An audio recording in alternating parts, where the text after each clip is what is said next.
ఎందుకంటే బాధితులు మన దగ్గరకు వచ్చినప్పుడు వాళ్ళకి సరైనటువంటి న్యాయం చేయాల్సినటువంటి బాధ్యత కూడా మన మీద ఉంటుంది. ఒక దళిత మహిళ అన్న నాకు సహకారం చేయండి నాకు లేదనుకున్నప్పుడు ఖచ్చితంగా ఆ బాధిత మహిళ పట్ల నుంచోవాల్సినటువంటి బాధ్యత అయితే నాకు ఉంది. కాబట్టి ఈరోజు నేను ఆమెను కూడా మీడియా ముందు మీకు పరిచయం చేస్తున్నాను. అమ్మ, మీకు జరిగిన సమస్య ఏంటో మీరు ఒకసారి చెప్పండి రాష్ట్ర ప్రజలకి. అన్న వీడియోలో అన్నలందరికీ నా నమస్కారము. ఇదిగో పేరు పెట్టుకో.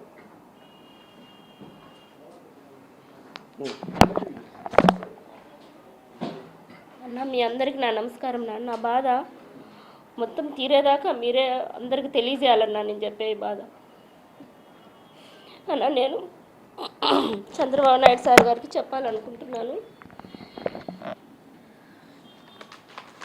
నేను సభ్యత్వం తీసుకున్నాను తెలుగుదేశం పార్టీలో. నా పేరు సుధామాధవి. నేను కోడూరు నియోజకవర్గం నుంచి వచ్చాను. మేము మొన్నంతా ఎలక్షన్ కోసము చాలా కష్టపడాము. ఆయన జైల్లో ఉన్నప్పుడు చంద్రబాబు నాయుడు సార్ గారికి, లోకేష్ సార్ గారికి, పవన్ కళ్యాణ్ సార్ గారికి శిరసు వచ్చి నమస్కారం చేసి నా బాధ చెప్పుకుంటున్నాను. దయచేసి మీకు తెలిస్తే నా బాధ తీరుస్తారనే ఆశతో ఈ చిన్న ప్రయత్నం చేస్తున్నాను. అది సార్ లేకపోతే అది కూడా నాకు చేసేదానికి అవకాశం ఉండేది కాదు. మీ కాడికి ఆఫీస్ కాడికి రావాలని నేను ప్రయత్నించినాను ఎన్నోసార్లు, కానీ రాలేకపోయినాను. వచ్చే అవకాశం లేదు. నేను సార్ మీరు చంద్రబాబు నాయుడు సార్ గారు మీరు జైల్లో ఉన్నప్పుడు 53 రోజులు సార్ నేను నిరాహార దీక్ష చేశాను సార్. మా ఊరు మొత్తం నియోజకవర్గం మొత్తం అందరినీ జనాలు తీసుకుపోయి నిరాహార దీక్ష చేసి మీకోసం నేను ఎంతో కృషి చేశాను సార్. అయినా ఫలితం లేదు సార్. అదే కాకుండా సార్ బాబు సూర్తి భవిష్యత్ గ్యారెంటీ సూపర్ 6 అన్నీ కూడా నేను పల్లెకి సార్ చలనక ఎండనక వాననక 4-5 కార్లు జీవులు పెట్టుకొని ప్రతి పల్లెకి అడవిలోకి కూడా పోయి సార్ మీకు జరిగిన అన్యాయం ఇంటికి పోయి చెప్పాను సార్. సార్ మనం ఎట్ట తిరిగి గెలిపించుకోవాలా, సార్ జైల్లో నుంచి బయటికి రావాలంటే మనం అందరం ఓటేసి సార్ని గెలిపించుకొని మనం బయటికి తెచ్చుకోవాలని ప్రతి ఒక్క ఇంటికి పోయి సార్ తెల్లవారుజామున మళ్ళీ వాళ్ళ పనులకు పోతారని అన్ని ప్రోగ్రాములు చేశాను సార్. నేను మాకు టికెట్ ఇస్తారని తెలుసుకున్న వేమన సతీష్ గారు సార్, వేమన సతీష్ గారు మాకు మేము ఇవన్నీ చేస్తున్నాం కదా సార్, అవి తెలుసుకున్న వేమన సతీష్ గారు మా దగ్గరకు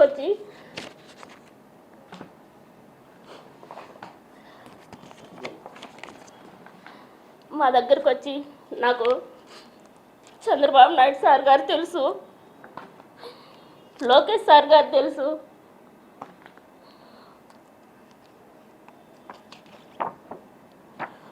భువనేశ్వరమ్మ గారు తెలుసు, అందరూ తెలుసు అని చెప్పి మమ్మల్ని నమ్మబలికిచ్చి మాతో నిజంగానే టికెట్ ఇప్పిస్తాడని ఆశతో మేము పెద్దోళ్ళు సంపాదించిన ఆస్తి అంతా ఉంటే అదంతా అమ్ముకొని అక్కడ ఇక్కడ అప్పులు చేసుకొని రైతుల దగ్గర అప్పులు చేసుకొని మొత్తం 7 కోట్లు జమ చేసి సతీష్ అన్న గారు చెప్పిన మాటలు విని ఇచ్చాం సార్.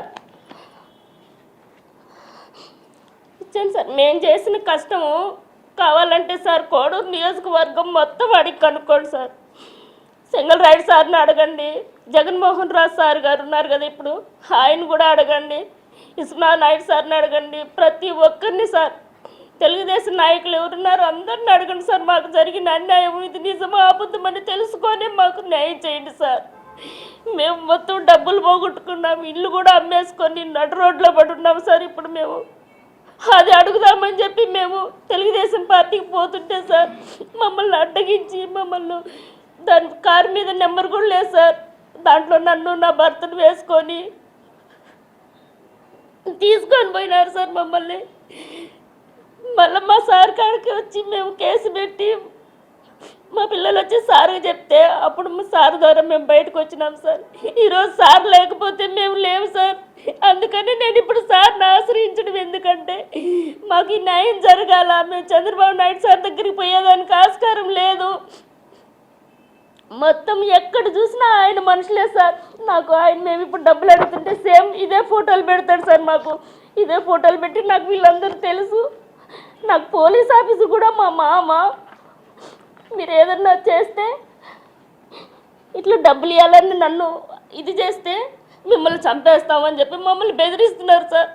నేను నా పిల్లలు మేమంతా ఇంటి పట్టలు లేకుండా ఎక్కడో తల దాచుకుంటున్నాం సార్. దయచేసి మాకు న్యాయం చేయండి సార్. చంద్రబాబు నాయుడు సార్ గారు, పవన్ కళ్యాణ్ సార్ గారు, లోకేష్ సార్ గారు మాకు న్యాయం చేయండి సార్.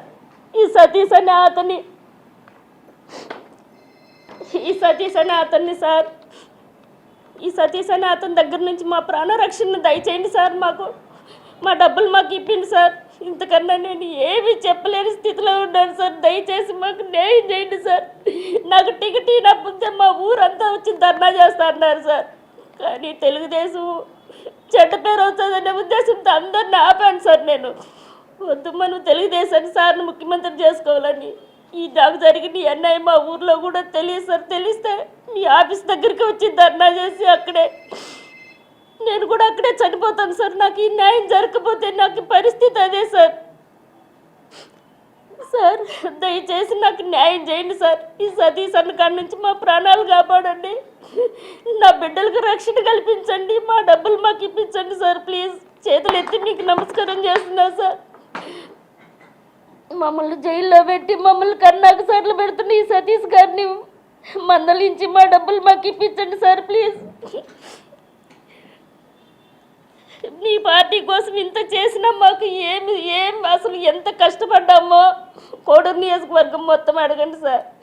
ఇంత కష్టపడి ఇంత చేసి ఈరోజు మేము ప్రాణాలు కాపాడుకోవడానికి మేము ఇచ్చే డబ్బులు అడిగిన దానికి మమ్మల్ని ఈ విధంగా చిత్రహింస పెడుతున్నారు సార్. మేము ఏం చేయలేని దిక్కులేని స్థితిలో ఉన్నాం సార్. దయచేసి వీడియో మిత్రులందరూ అన్నగారు మీకు శిరసు ఉంచి నమస్కారం చేస్తున్నాను. ఈ వీడియో ప్రతి ఒక్కరికి చేరేటట్టుగా నాకు జరిగిన అన్యాయం ఇంక ఏ కర్తకు జరగకుండా, ఏ నాయకులకు జరగకుండా, ఏ ఆడబిడ్డకు జరగకుండా దయచేసి మీరే దీన్ని నాకు న్యాయం చేసేట్టుగా చేస్తారని మీ పాదాలు పట్టుకొని అడుగుతున్నాను. అందులో సార్ టికెట్ ఇప్పిస్తానని చెప్పి ఇప్పించుకున్నారు సార్ సతీష్ అన్న గారు. ఇప్పుడు అడుగుతా అంటే సార్ ఫోన్లు చేస్తే రిప్లై ఇవ్వడం లేదు సార్. వాళ్ళ అనుచరులతో చంపేస్తాను అది ఇదని మమ్మల్ని బెదిరిస్తున్నారు సార్. క్యాష్ రూపంలో ఇచ్చామన్నా. మళ్ళీ 50 లక్షలు మాత్రం ఆయన ఏదో భూమి కొనుక్కుంటే ఆయనకు వాళ్ళ భూమి కొన్నదానికి డౌన్ పేమెంట్ వేయమంటే వేసామన్నా. 50 లక్షలు 50 లక్షలు వేసినట్టు ప్రూఫ్స్ ఉన్నాయి. అవి డబ్బులు ఇచ్చింది మాకు. మేము ఇప్పుడు ఆస్తులు కొన్నాం కదా, మేము అమ్ముకున్నాం కదన్న ఆస్తులు మావన్నీ, ఇల్లు స్థలాలన్నీ అమ్ముకున్నాం కదా.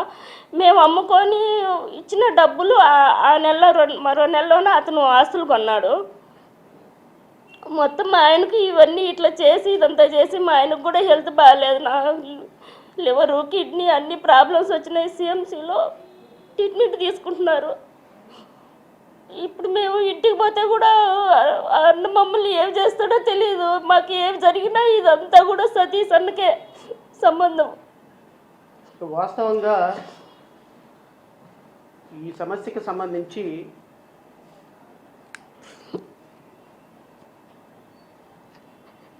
బాధితురాలు వాళ్ళు చెప్పిన, ఎందుకంటే వీళ్ళు నాకు ఎలక్షన్ ముందు నుంచి పరిచయం. సో ఎంక్వైరీ చేసుకున్న తర్వాత నాకు తెలిసింది ఏంటి అంటే, వీళ్ళు డబ్బులు ఇచ్చేటప్పుడు 2.5 కోట్లు డబ్బులు ఇచ్చేటప్పుడు ఏదైతే ఉందో అది వీడియోల రూపంలో వీళ్ళు తీశారు. ఆ వీడియో కూడా ఆవిడ ప్రెస్కి రిలీజ్ చేస్తుంది కాసేపు ఆగిన తర్వాత 50 లక్షల రూపాయలు అకౌంట్లో వేశారు. ఇంకొక 50 లక్షల రూపాయలు ఆయన ఎవరికైతే చెప్పారో వాళ్ళ అకౌంట్లో వేశారు. ఆయన పిఏకి కొంత డబ్బులు ఇచ్చేటప్పుడు వీడియో తీశారు. 1.5 కోట్ల వీడియో తీశారు. మొత్తానికి ప్రాథమికమైనటువంటి దీంట్లో మెసేజెస్, ఆయన పెట్టినటువంటి మెసేజెస్ అవన్నీ స్క్రీన్ షాట్లు కూడా ఉన్నాయి. వాటన్నిటి మీద ఖచ్చితంగా ఒక ఎస్సీ మహిళ ఈరోజు పాప వాళ్ళకి ఏదో ఆస్తులు ఉన్నాయి, ఆ ఆస్తులు అమ్మేసి టికెట్ వస్తుందని ఆశపడి ఇచ్చారు. నేనేమంటానంటే తెలుగుదేశం పార్టీ నాయకుల్ని, టికెట్లకి డబ్బులు అమ్ముకునే సంస్కృతి మనకి మొదటి నుంచి ఉంది. ఎందుకంటే మొన్న తిరువురు ఎమ్మెల్యే చెప్పాడు కదా, 5 కోట్ల రూపాయలు అకౌంట్లో వేశాను అని. ఆయన కేసుకి ఏ కేసుకి పెద్ద తేడా ఏం లేదు. ఆయన ఎమ్మెల్యే ఎంపీకి డబ్బులు వేశాడు, ఈయన వీళ్ళు ఇంకొకరికి డబ్బులు వేశారు. వాస్తవాలు ఏదో విచారణ చేయండి. లేదు రేపొద్దున వాళ్ళు ఏమన్నా ఇబ్బందికరమైన పరిస్థితుల్లో ఏమైనా నిర్ణయం తీసుకుంటే సూసైడ్ చేసుకునే నిర్ణయం తీసుకుంటే ఇబ్బంది పడతారు. నేను వాళ్ళని మందలించి అట్లా చేయకూడదమ్మా, ఇది కరెక్ట్ కాదు, పోరాటం చేయండి, ప్రాణాలు తీసుకుంటే ఏమొస్తుంది, ప్రాణాలు తీసుకుంటే మనకి ఏం రాదు కదా. సో ఖచ్చితంగా తెలుగుదేశం పార్టీ అధినేత చంద్రబాబు నాయుడు గారికి మీరు ఈ విషయం చెప్పండి. వాళ్ళు ఎంక్వైరీ చేసుకుంటారు, దాంట్లో నిజ నిజాలు ఉంటే ఖచ్చితంగా మీకు న్యాయం జరుగుతుంది. చచ్చిపోవటం వల్ల ఒక మార్గం ఒక కుటుంబానికి పోయిన తర్వాత ఇబ్బంది కాబట్టి వీలైనంత వరకు మీకు జరిగిన అన్యాయం ఇంకొకళ్ళు జరగకూడదని మీరు పోరాటం చేస్తున్నారు, చేయండి పోరాటం. డబ్బులు మీరు ఇచ్చారు అని ప్రాథమికమైనటువంటి ఆధారాలు ఉన్నాయి, ఆ ప్రాథమికమైన ఆధారాలతో ఎంక్వైరీ చేస్తారు. నిజంగా మీ దగ్గర న్యాయం ఉంటే మీరే గెలుస్తారు, లేదు అంటే దేవుడే చూసుకుంటాడు, అంతేగాని చనిపోవద్దు అని చెప్పి వాళ్ళకి ధైర్యం చెప్పి నేను ఈరోజు రాష్ట్ర ప్రజలకు ముందు మీడియా ముందుకు తీసుకొచ్చాను. నిజంగానే నేను వారిని కూడా కోరుతున్నా, గౌరవ ముఖ్యమంత్రి గారిని కూడా కోరుతున్నా, నిజంగానే మీరు ఎంక్వైరీ చేయండి, ఆ లోకల్లో ఎంక్వైరీ చేయండి నిజంగానే ఇలాంటిది ఉంటే. ఎందుకంటే ఈ మధ్యకాలంలో తెలుగుదేశం పార్టీ టికెట్లకి డబ్బులు తీసుకున్నది, కోట్ల రూపాయలు వసూలు చేసింది అనేది చాలా ఆరోపణలు వస్తున్నాయి. వీళ్ళు నిరుపేద ఈరోజు అన్నీ పోయి, ఇప్పుడు ఎప్పుడో మనం పాతకాలంలో 1 లక్ష రూపాయలు పెట్టుకుంటే అది ఇప్పుడు 1 కోటి రూపాయలు అయింది. అంత మాత్రం చేస్తే మనం కోటీశ్వరులం కాదు కదా. వీళ్ళు ఎప్పుడో 20-30 సంవత్సరాల క్రితం కొనుక్కున్నటువంటి ఆస్తులు అనుకోకుండా అవి పెరిగినాయి, ఆ ఆస్తులు అమ్మి ఈయనకి డబ్బులు ఇచ్చారు. వీళ్ళ ఆస్తులు అమ్మి డబ్బులు ఇచ్చిన సందర్భం కానీ తెలుగుదేశం నాయకులకు తెలుసు.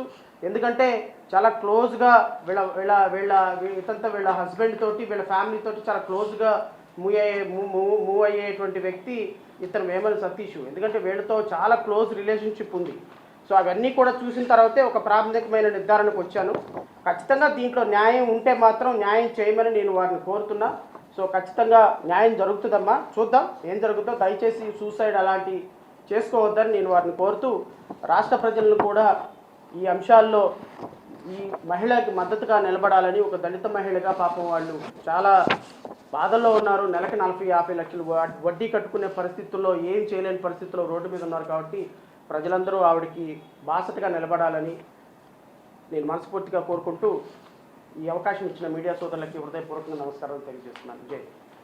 అండ్ చివరిగా నవంబర్ 26వ తారీఖున జరిగే చలో స్వరాజ్ మైదానం డాక్టర్ బిఆర్ అంబేద్కర్ స్టాట్యూని ప్రొటెక్షన్ చేయాలనేటువంటి ఒక తలంపుతోటి మేము ఇచ్చినటువంటి పిలుపుని కూడా అందుకొని అన్ని రాజకీయ పార్టీలు, ప్రతిపక్షాలు, మరి ఉద్యమ సంఘాలు, విద్యార్థి సంఘాలన్నీ వారు ఒకళ్ళనొకళ్ళు కూడా కలుస్తున్నాం. ఖచ్చితంగా వాటన్నిటి మీద ఒక రౌండ్ టేబుల్ సమావేశం కూడా పెడతాం. అందరూ కలిసి రావాలని మనస్ఫూర్తిగా కోరుకుంటూ జై.